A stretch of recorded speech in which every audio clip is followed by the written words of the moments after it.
And now it's time for Power of Prophecy with your host, former professor at the University of Texas at Austin, career United States Air Force officer, and best-selling author, Texe Mars.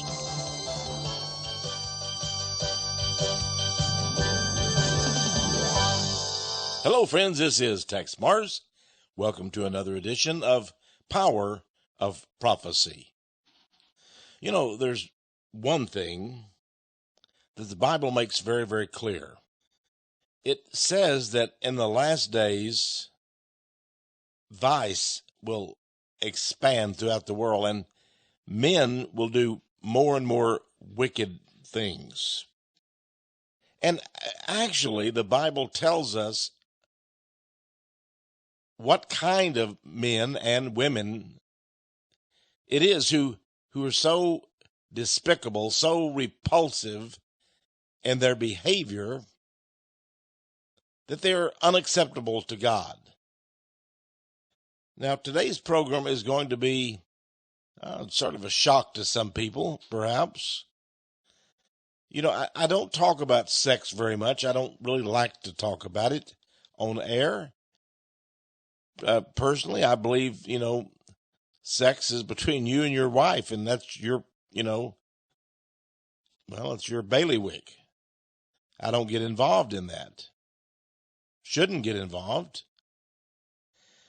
But sex has become a public thing, hasn't it, in America? And now it's being our faces are being snuffed into the mud, into the dirt. And when I read the Bible doesn't talk about sex very much, but there's plenty in it to let you know what is acceptable and what is not. And it seems that people are totally confused today. I'm not so sure whether they're confused or whether they want to accept today's super low standards. In Galatians chapter 5, verses 19 through 21, it talks about certain sins.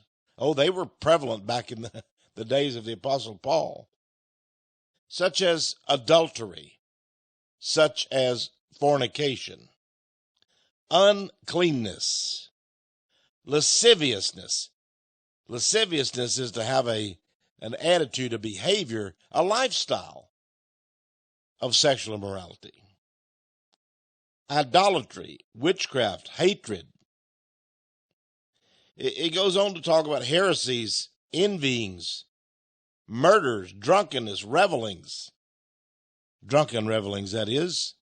That's party time to today's generation. Now, many millions of Americans participate in every one of these activities. And it's all over our TV sets and our movies and our culture, everywhere. The kids, they're asked to read books or articles with horrible names, letting you know, basically, that it's going to be about adultery, fornication, uncleanness, lasciviousness. And they're basically being asked to okay these things, to approve of them, to make it part of their lifestyle. Millions, billions, trillions of dollars is spent every year for these works of the flesh that are pumped into your living rooms, family rooms, bedrooms, by TV. It's demoralizing. It's absolute filth. And the Illuminati want this to get into your living room. You see, I've always heard that sex sells. So advertisers put sex into their ads and so forth. But sex doesn't sell any more than, say, humor does, or even drama. It's just that there are these sick, devilish people that want us to be sexual creatures, to define our human lives in terms of our sexual attractions, our sexual desires, and finally that the human being is so much a product of these things that it's considered that he is nothing but a sexual product. He's not a victim of his own human lust, but he becomes his own human lust. You know, in James chapter 1, verses 14 through 15, it says a man is basically tempted when he's drawn away of his own lust and enticed. That is when lust is conceived. When lust is conceived, it brings forth sin. And sin, when it is finished, brings forth death. And that's what I want to talk to you today. Spiritual death caused by sexual sin. Now, maybe some of you about this time are saying, I'm going to turn off the radio. I don't want to hear about sexual things. I don't want to hear about sexual impurity. I don't want to hear about vice. I don't want to hear about immorality or divorce or any of those things.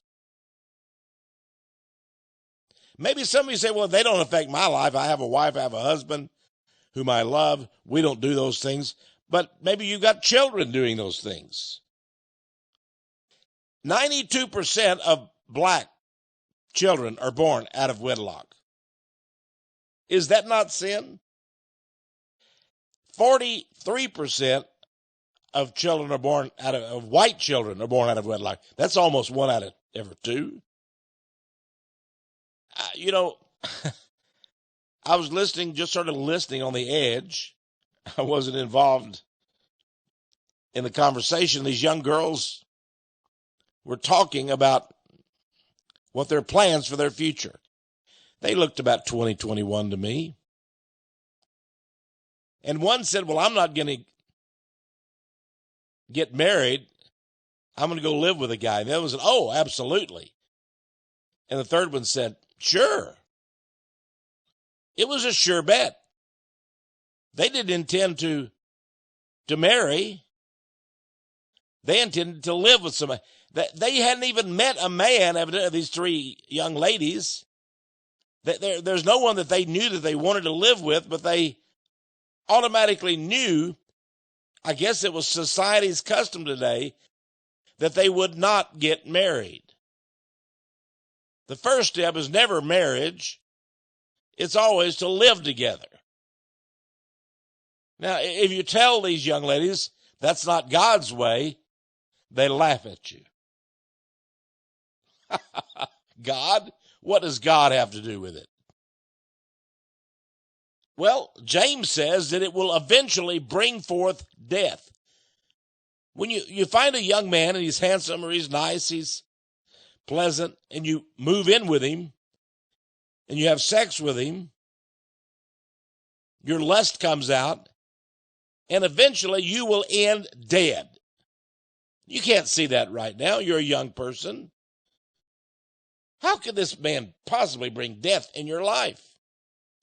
You don't realize it, my friends. You have brought in a deadly sin that is a disease. It is a disease. It's moral rot, and it will eat up your very innards. It will destroy you. It'll destroy you. If you watch television regularly and watch all of these programs, and you see, I don't even, I read about all these programs. I've never even seen them. For example, there's one called Modern. Was it Modern Family or something like that? And I guess the whole purpose of the program, I've never watched one segment. I've never watched even 60 seconds. I've never watched 10 seconds. But I just get the gist from reading various things and such that it's all about abnormal family life, modern family. young people married to old, this race married to another race. These two homosexuals are fornicating together, living together. They have a child together. Now, I know you can't have a child if you're two men. They adopt, I suppose. I'm told that that's the best part of this program. Somebody told me, oh, I like that program. And the two homosexuals, they're very funny. They're really good. Is that funny to you, dear Christian? Is that what attracts you? I remember talking to a young lady about these kinds of things, my wife and I. She said, well, don't take away Ellen DeGeneres from us. I love Ellen. I just love her. Really? Is Ellen DeGeneres a boy or a girl or what? Well, you know, she's a lesbian. Yep, I'm a lesbian, she says. But don't take her away from me. Don't take her away from you. It was like the young lady had to have Ellen. I've got to have her. She's my fix. She's my cocaine. She's my heroin. I have to have her every day. I've heard people say the same thing about Rosie O'Donnell. Oh, I don't really like lesbians that much, but she's good. She's funny. She's sick to me, but okay. Everybody's got to have somebody, don't they? You know, something is wrong. When Christians watch these kinds of programs and enjoy them and think the homosexuality is their most favorite part, I say the Christian has a diseased mind. Now, the King James Bible, Revelation chapter 21, verse 8, has a list of sinners who will not enter the kingdom of heaven. Did you know such a list exists? Do you, friend? It says here, but the fearful and unbelieving and the abominable and murderers and whoremongers and sorcerers and idolaters and all liars shall have their part in a lake which burneth with fire and brimstone, which is the second death. Now, for those of you that don't believe in hell, you may as well go to another program. For those of you who say, I don't believe in hell, God didn't give us hell. You don't believe in the Bible then. You don't believe in the Bible. The Bible says there is a hell. It's being enlarged all the time because it has to be expanded because it keeps filling up with more and more people. The devils have their dominion down there, not much of a dominion. They're in misery. Hell is a place of fire and brimstone, and it's where these people are going. The fearful, the unbelieving, the abominable, the murderers, the whoremongers, the sorcerers. Now, what is it to be unbelieving? The Bible tells you everything you need to know about pornography, homosexuality, lesbianism, fornication. You know these are wrong. If you do them anyway, you're unbelieving. You don't believe what God said. He would bring death to you. You're going to have your part in a lake of fire. You say, oh, no, that's just that's just meant to scare us. This is a real place I'm talking about. This exists. There is a place called hell. It burns with fire and brimstone. It brings you death. What are the abominable? What do you think an abominable person is? Certainly a homosexual person is abominable. A lesbian is abominable. They burn in their lust one for another for different kinds of flesh. That's what the Bible says. And those who bring you these kinds of movies and this kind of pornography on the internet, and that's the number one industry on the internet, believe me, are murderers. They bring people to death. They are murderers. You know, I was recently in California, invited to speak to an Armenian group there. I stayed in a hotel in northern part of Los Angeles in the Northridge area. And I drove around and saw the beautiful homes in that area, and I realized that just north of L.A., right where I was staying in these nice hotels, motels, as a guest speaker for this group. I actually spoke in Glendale, which is a distance away. I realized that I was in the porno capital of the world. You see, some 90% of the world's pornography comes from the United States.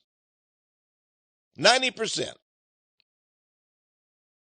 And most of that comes from North L.A.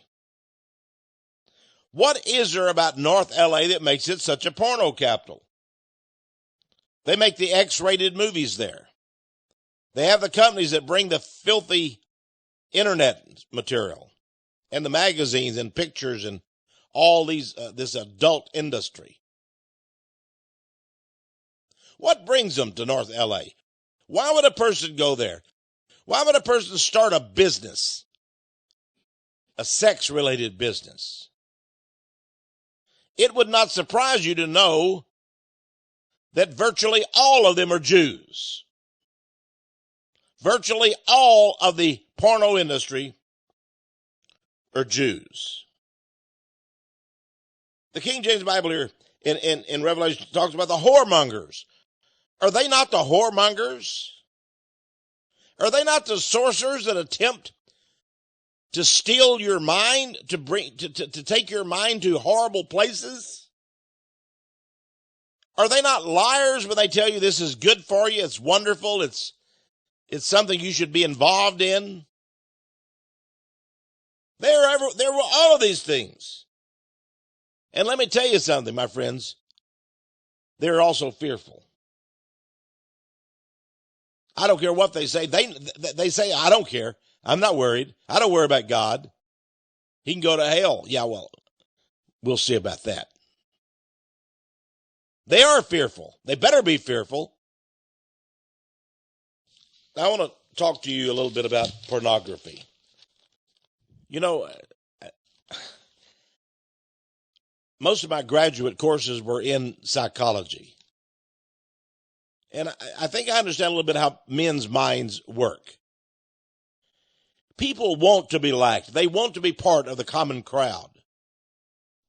They want to go along. They don't want to fight all the time. They like to be accepted. This is why the homosexual lobby, and there's definitely a homosexual lobby in America, has been able to beat and to bludgeon Christians, even strong Christians, into submission. If you don't go along with their homosexuality, with their homosexual instruction in schools, with the teachers that are homosexuals, they will call you a bigot, a homophobe. They'll say you're a hater. Now, this is relatively new. It's only come up in the last 10 to 20 years. Now, they have to do that because they can't win a regular debate. They can't debate these whether they're an act against God, an act of vile nature. Of course they are. So they just resort to bludgeoning you with words. You are a homophobe. You are a bigot. You're a hater.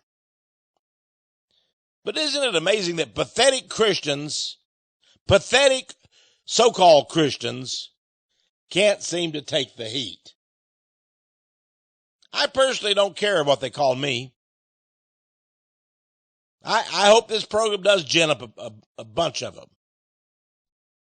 I mean, you know, we've had them phone and write us here at this ministry. Some have said they're going to kill me for saying these kinds of things. They're going to kill me. Well, come on, buddy. I'm going to live forever. You can't kill me.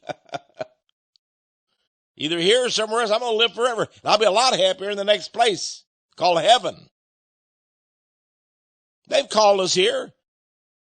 One guy called and said, I'm right down the street from you. I'm coming to your office. I'm going to be your worst nightmare. Well, come on. We never showed up. They cannot defend themselves, their practices, their evil, wicked principles of this new morality that defends sexual perversion. That's what it is. Adultery. But they call me a homophobic person. I don't care. Of course. So is God homophobic? Yes, they say. Of course, many of them say, well, that's not really God. Men wrote that book. That's what one of the women who helped put together the Old Testament for the New International Version says, Miss Virginia Mollencott, Dr. Mollencott. She's a lesbian living with her lover, and she helped write the Bible. She chose the words for it. She says the sin at Sodom and Gomorrah of the people there really was a sin of not having hospitality.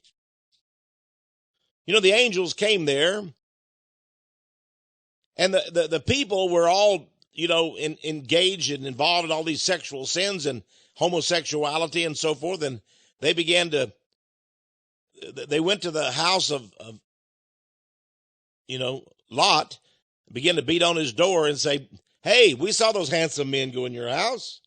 We want them for ourselves. Send them on out. Party with us. We're having a big party tonight. I'm sort of paraphrasing it, folks. That's what they did. Send them out to party with us. We know they're in there. Well, Lot decided, and he'd have a little fun with them, I guess. Actually, I don't think that was the real purpose. What he wanted to do was show them up for what they were. He said, well, I've got daughters that are virgins. I've got these lovely daughters. Why don't I send them out to you? No, we don't want your daughters. We want those men. Do you get it, folks? He had daughters. He had virgin daughters. He said, I'll give you my daughters. I actually had a person write to me and say, look how bad Lot was while he was going to give him his daughters. No, he wasn't. Lot knew they didn't want his daughters. They wanted strange flesh. They were lascivious. They were evil, wicked people. They thought about homosexuality. That's what they wanted. They were perverts. And Lot knew it. He said, I'm not going to let you defile these strangers that have come to visit me here. He didn't know they were angels at the time, but these fair men, these good-looking men, I'll give you my daughters. They didn't want his daughters. They wanted to do strange things, evil, homosexual acts. He knew that's exactly what they would do because he was a man of God. And so Sodom and Gomorrah were destroyed.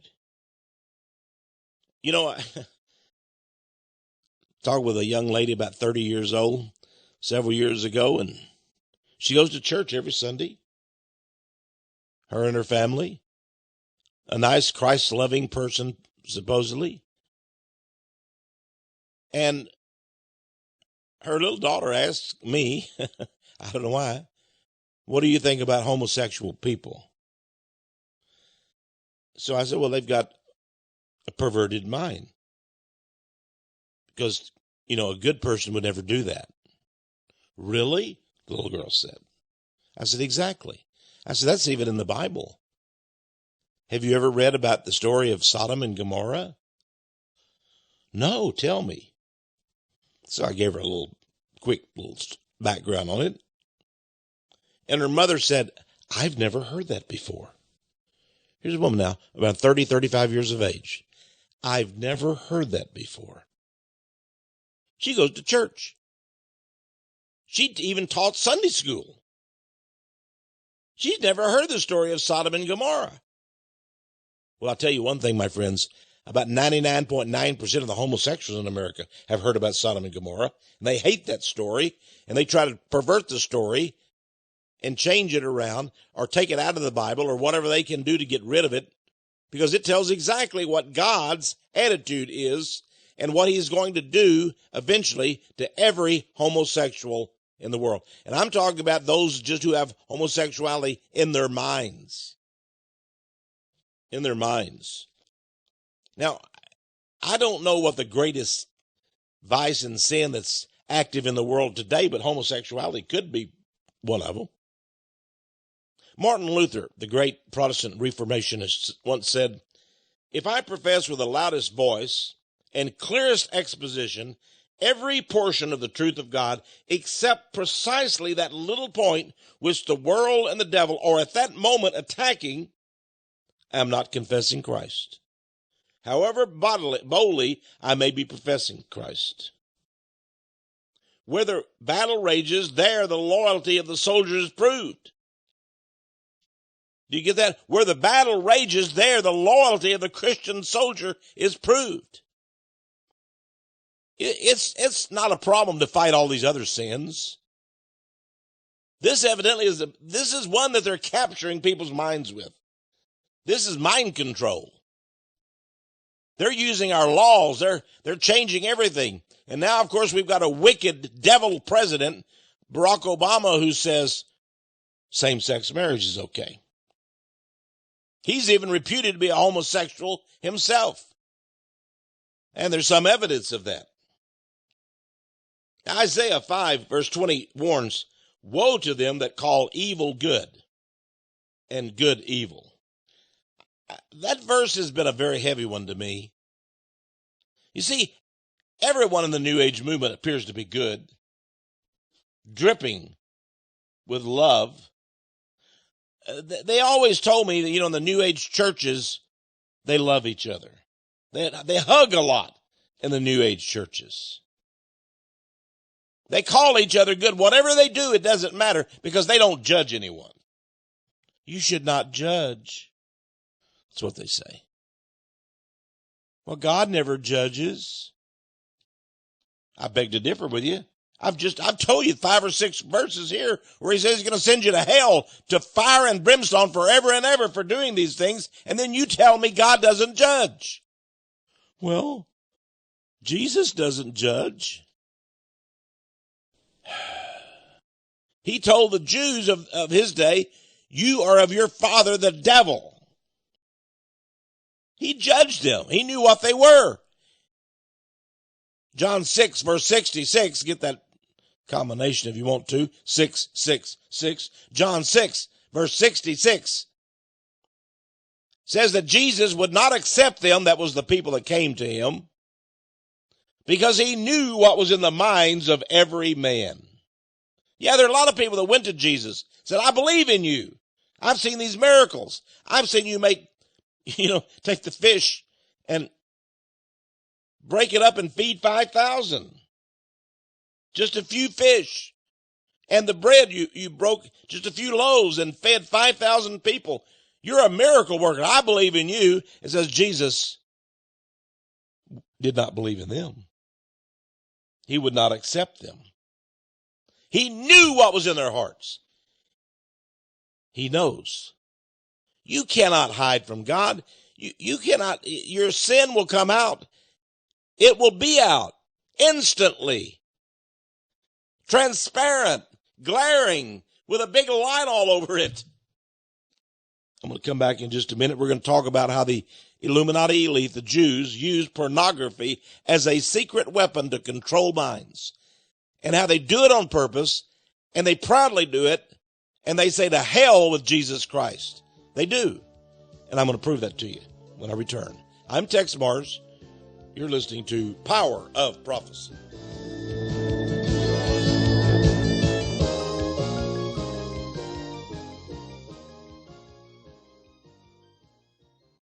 Hello, friends. I'm Texe Mars. I want to thank those of you who are giving to our ministry, in particular to the cause of our staff, of our employees. We have a very small staff, and they do amazing things and they love their jobs, and they want to serve you. You know, people ask me who I work for, and I say God. And I say every person who is part of this great ministry. That means you. That means you. I work for you. I'm your ambassador. I'm your voice to the world. A lot of you can't be on radio or TV or write books. You know, you're busy doing your regular life. You're plumbers, carpenters, doctors, lawyers, mechanics, your teachers, administrators. You're doing great with what you're doing, and I'm here as your ambassador. I'm your worker. I'm on your staff. You and I both together work for God. You may not think you work for God, but you do. The moment that you accepted Jesus into your heart, you became his slave. Now, I know it's not popular today to say you're a slave. But the Bible says that you are indebted, that you automatically become a slave to whoever you serve. Now, Bob Dylan, he's done some bad things in his life, but one time he did do a Christian song. It was entitled, You Gotta Serve Somebody. Might be the devil, or it might be the Lord, but you're going to have to serve somebody. I believe you're listening to this program today. You listen to it every week on this station, on this frequency, because you want to serve God. You know, God, I learned early on in my Christian life that what God really wants from us is to be our friend. And he wants us to have the attitude that we want to serve him. Now, I have to tell you that I'm married, and I'm married to Wanda, and I serve her. I do. I serve her. Now, sometimes she says I don't serve her enough, but I do. I serve her. She serves me too. We serve each other. And we both serve God. And I don't regret one moment. I don't regret anything at all serving God. I am his slave. But it's interesting to me that when you're the bond servant to somebody, the bond servant, that's what the Bible says we are, bond servants. When you're a servant and you're loved by the master, I don't know, the relationship just changes. You know, the story in the Bible of the Roman centurion. It's like a captain, a man of authority. He came to Jesus and said, Lord, help me, save my servant. He had a slave, you see, that was ill, was near death.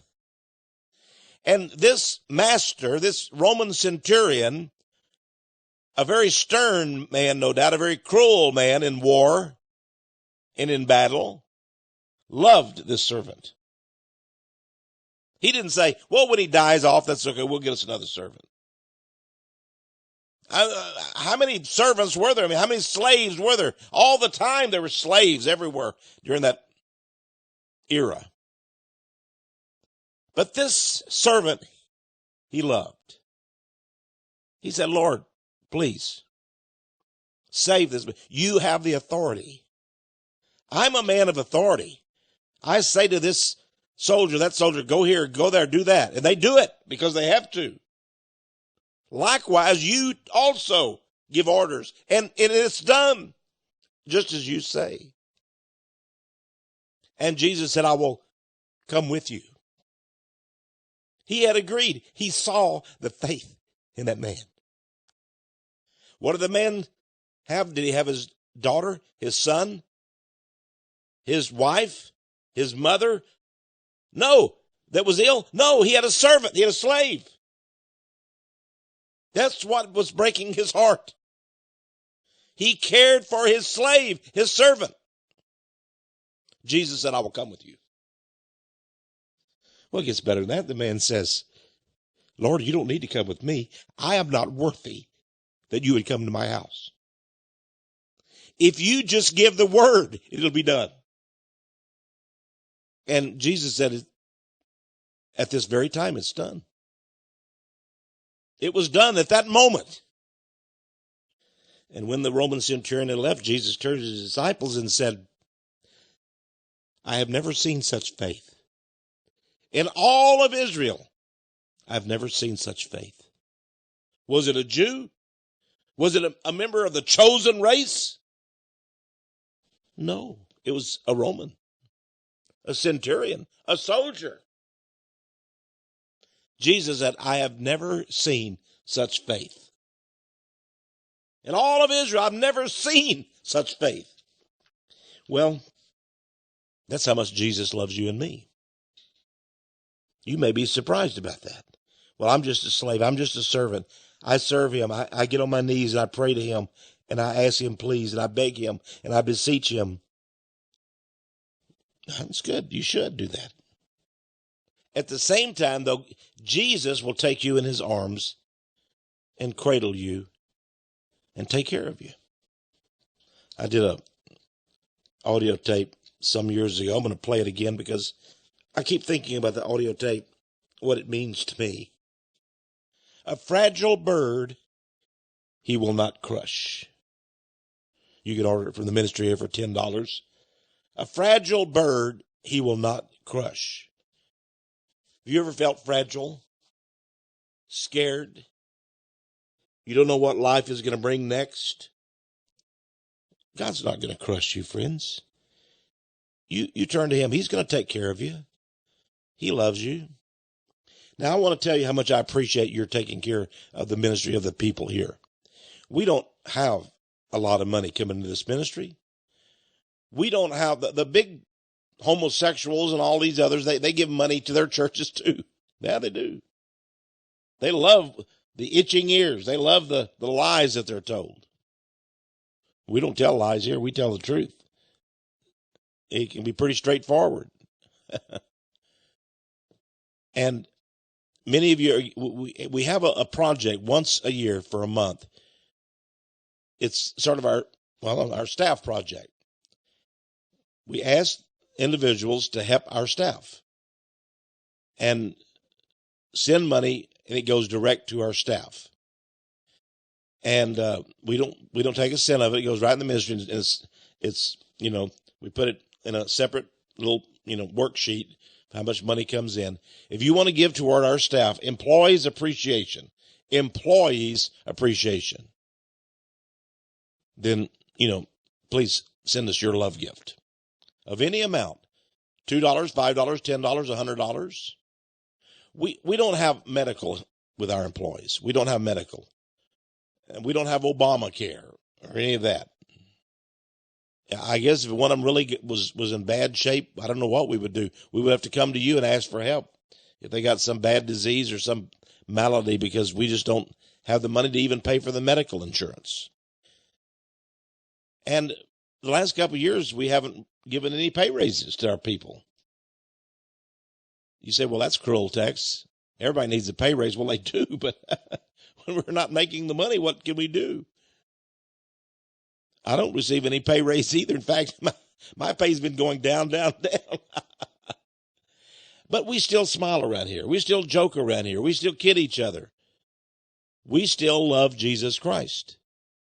He's still rewarding us. He is paying us in ways that men do not know.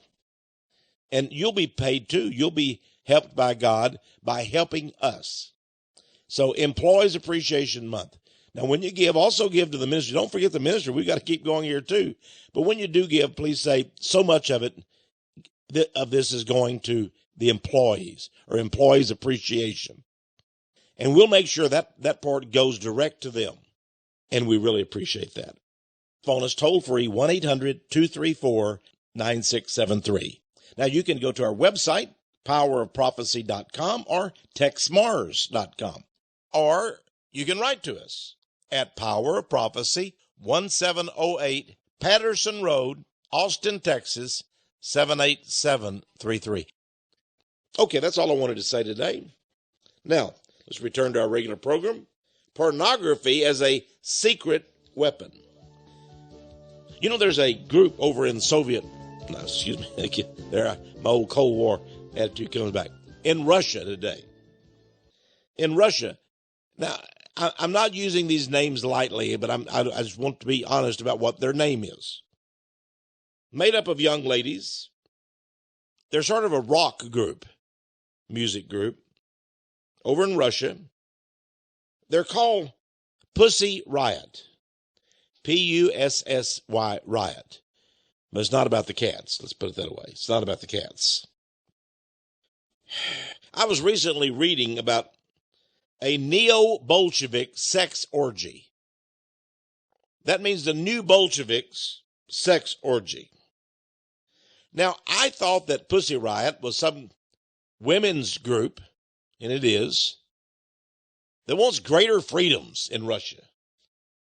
Now, they've gone inside churches and demonstrated, done things. I didn't know what they were doing. And they go out on the street corners and do strange things to get attention. Well, a while back, they were actually taken by the authorities. They were arrested, put on trial, and then sent off to jail for a while. Now, the whole world erupted. The whole sexual, sinful world erupted at Pussy Riot. What a horrible thing Vladimir Putin has done. These poor young women of Pussy Riot. What did they do to deserve this behavior? I mean, all of these feminists in America, even Hillary Rodham Clinton, she was asked about it, and she said they're doing our work. They're helping forward the women's movement. I applaud Pussy Riot. That was Hillary Clinton's words. I applaud Pussy Riot. Well, I have a good friend named Jonas Alexis, Alexis. I always read his columns. He writes for Veterans Today.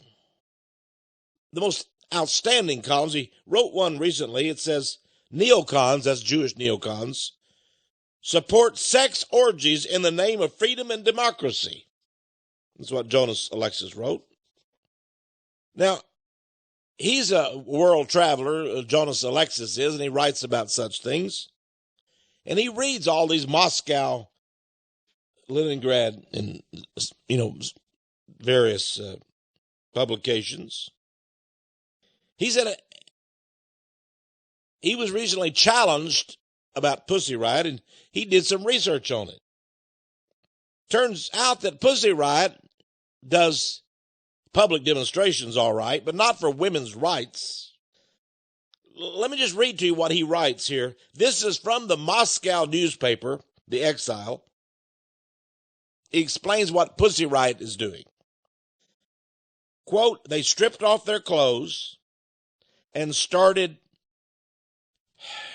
take the children out of the room, started Fucking in the middle of Moscow's biology museum in an act they call FUCK for Medvedev. Medvedev was the president at that time of Russia.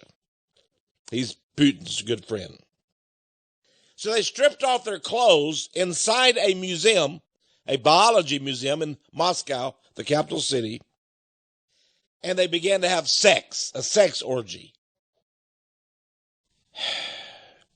A few photographers were there. They pulled out a banner. They popped a bunch of Viagra, it says, and they effed, you know the word, on the floor for about 10 minutes before getting thrown out. Another time Pussy Riot demonstrated by stealing a frozen chicken and literally placing it in the woman's you-know-what. And they filmed the entire sexual scene so that everybody could see it later on television and so forth. And then one of the leaders of this group took a chainsaw to a Christian cross. Oh, yes. These young ladies hate Christianity, of course, because Christianity is this strict, brutal religion. So they took a chainsaw to a Christian cross in the Ukraine, right in front of Kiev's central square. The woman who was doing this act of vandalism with her chainsaw was topless. So much for Pussy Riot. That's why they were arrested, for doing things like this. And one of these things they did in a church, interrupting a worship service. Well, Vladimir Putin had him arrested. He didn't, but the authorities did. And they were found guilty and sent off to jail for a while, for some months. I want to emphasize that today, I think that Russia is probably more Christian than America is. Putin says that he is a Christian. He goes to the Orthodox Church. And he says flat out that America has lost its moral bearings. Now, another country that's lost its moral bearings is Great Britain. Every time I turn to the newspapers, I always go to the English newspapers to see what's going on in Great Britain, and I find horrors there. I don't want to read those newspapers anymore. They have these sexual horrors. Let me give you an example. I recently read of a terrible thing that's been going on in a city called Rotherham. Now, I don't know how many people it has, 400,000 or 500,000 people in Rotherham. They had a story there. Listen to this, folks. 1,482 young women from ages 10 to 16 have been raped in Rotherham. How many did I say? 1,482. How is that possible? How can you rape 1,482 young women as low as 10 years of age up to 16? Well, they say it was done by Muslim gangs and Muslim men. They would invite these young girls to their parties, give them cocaine, heroin, marijuana, and they would gangbang them. 20 or 30 men at a time, 2 or 3 young girls. And this went on for some years. Some of the girls didn't know what was going on. They were 13, 14, they were invited to some party. Stupidly, they went. They ended up being raped. Naturally, they went to the police and pled for help. They went to their parents, help me. They got no help. No help. Now this incident, these incidents, as it turns out, the police had a policy. It was known by the mayor. It was approved by the city council and by all of the big wigs of society there in Rotherham that these things would be covered up and not acted upon. They allowed 1,482, and still counting, by the way, young women to be raped by Arab Muslim men. There's a lot of Muslims living in England now. Why would they do such a horrible thing? I don't care if it's Muslims or who. I don't care if it's Baptists. How would they allow 1,482 young women to be raped over a period of 10 years or more? And not one of these men were ever brought to trial. What's going on? Well, it turns out that the officials of this town, the mayor, the council, the police chief, wanted to be politically correct. And they thought they might be called racist if they reported these rapes by Muslim men. Say what? Friends, I'm telling you the truth. Get about it. Look on Google. Look up Rotherham. Women raped. Young girls raped. They did not bring these young Muslim, I say young, many of them were in their 20s and 30s. And they had rapes constantly, every weekend, this many girls. And the police covered it all up. The newspapers wouldn't cover it. The local press of the TV wouldn't cover it. It was politically incorrect to talk about Muslims raping these young Christian girls, supposed Christian girls. Maybe some of them were. Now, friends, I wonder if that's going on in America.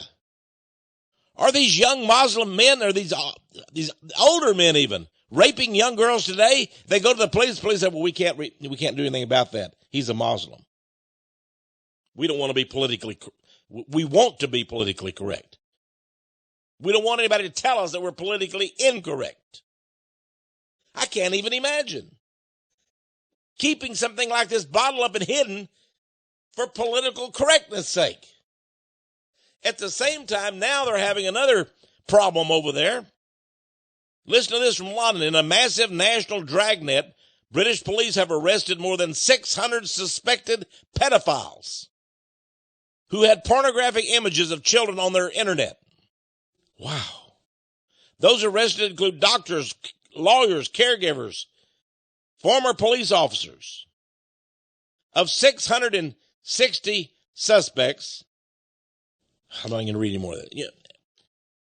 And they say that some of these were the most popular men in England. They were politicians. One of them had a TV show that was the #1 show in England.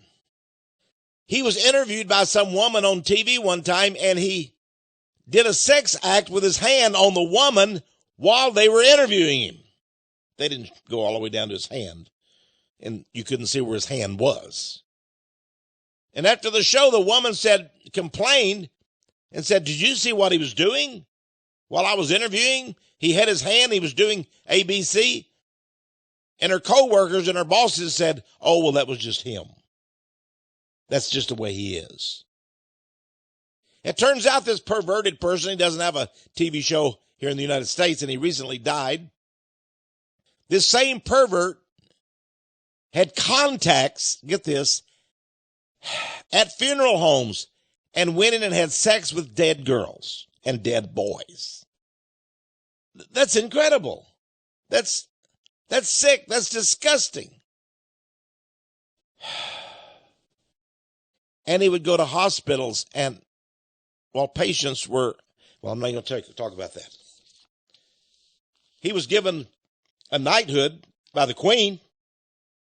You know, the Illuminati are using pornography as a secret weapon. Let me tell you about this. Al Goldstein died recently. He had been the publisher of a magazine called Screw. He said this: the reason he got into pornography, the only reason that Jews are in pornography, according to Al Goldstein, is that we think Christ sucks. Well, isn't that what that woman Griffith says? What's her first name, Jerry? Kathy Griffith, the comedian. I've done a expose of these so-called Jewish comedians. Well, Kathy Griffin, I don't know whether she's Jewish or not.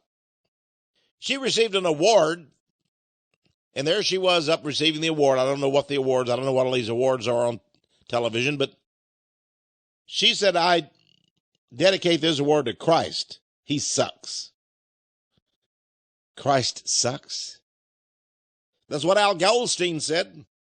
That's what Betty is it? Kathy, thank you. Kathy Griffith says. Now, a man named Dr. Nathan Abrams is supposedly the world's most renowned authority on the Jewish role in pornography. He's written a book. Let's just talk about an essay he wrote called Triple Xthnics. Triple Xthnics. It was published in the prestigious Jewish Quarterly back in 2004. He says that Jews are the world's most successful pornographers. And he celebrates this fact. Jews, he says, are pornographers because they, quote, have a grudge against Christianity. They have a, quote, hatred of Christian authority. One of the ways in which they get their revenge on the Christians is pornography. Well, isn't that great? The Jews are into pornography because they hate you and me and Jesus Christ. And Jewish involvement in pornography has a long history in the U.S., says Dr. Abrams. And the leading male performers, the sex stars, the Hollywood stars, appear all to be Jewish males and a number of Jewish women. Now, Jews make up 2% of American society. Why is it that most of these horrible porno movies, the pornography comes from the Jews? They only make up 2% of the population. Dr. Abrams says the motivation of the Jewish pornographic industry, which is the biggest in the world, the largest in the world, is simply this. The motivation of the Jewish pornographic industry is, quote, to destroy Gentile morals. to destroy your morals. It's a plot. It's a conspiracy. Yeah, let me go ahead and say those words. They want to destroy Gentile morals. That's it. It's a declaration of war, is it not? Sarah Silverman on HBO said, I hope that the Jews did kill Christ. I'd effing do it again in a second, she said. Wow. She's spitting in our face. She's being rewarded for it. I saw her the other night. I was flipping channels. There she was on the, what's the name of that show? It's not Jimmy Fallon. It's the other guy. I don't know. He's on late night, some talk show. She was a guest there on his show. Yeah, Jimmy Kimmel. In fact, he and Sarah Silverman used to go together, I understand. Yeah. Abraham Foxman, the head of the Jewish ADL, was asked about that, and he said, oh, yes. He's proud of the fact that Jews make they're the top pornographers in the world. He said it's just part of the American entrepreneurship. They want to be good American entrepreneurs, good businessmen. Robert Stoller, a medical doctor, wrote a book called Porn, Myths for the 20th Century. He wanted to find out what kind of people have the mentality to be pornographers. He said, quote, if you're welcome into the porn scene, it's unbelievable. It's an extended family. So many Jewish people involved with it. So many Jewish people involved in it. There it is, produced in the San Fernando Valley in Southern California, just north of L.A. The biggest organization in the world, the biggest corporation in the world is Vivid Entertainment. Make all these sex porn movies. It's owned by Jewish multi-billionaire Stephen Hirsch. He's known as the porn king of the world. He makes over $100 million a year putting out porn. This is the right time for us, he says. These people are fabulously rich. They're getting rich by destroying lives. Snuff films, horrible sex films. They consider pornography as a secret weapon. I read about these things in the Protocols of the Learned Elders of Zion. Get that book. You'll find out why they use pornography. It's how they pollute our minds. How do they destroy our minds? Friends, let me tell you something. Be good to yourself. Be kind to those who love you, to your family. Stay away from pornography. Stay away from these sitcoms so-called on TV. Be, in a word, straight. Be a good person. Love Jesus. Pray to him. Thank him for making you his bondservant. Get this stuff out of your life. Have nothing to do with the works of darkness, Ephesians says, but rather reprove them. Reprove them. Don't be afraid to go up against homosexuality, even if you lose your job. Even, I don't care what happens to you. You will be rewarded by God. In due time, he'll reward his own. Be brave. Stand up for truth. Stand up for morality. It's about time, isn't it? I'm Tex Mars. You've been listening to Power of Prophecy. Stay tuned each week. Stay tuned and discover the power of prophecy.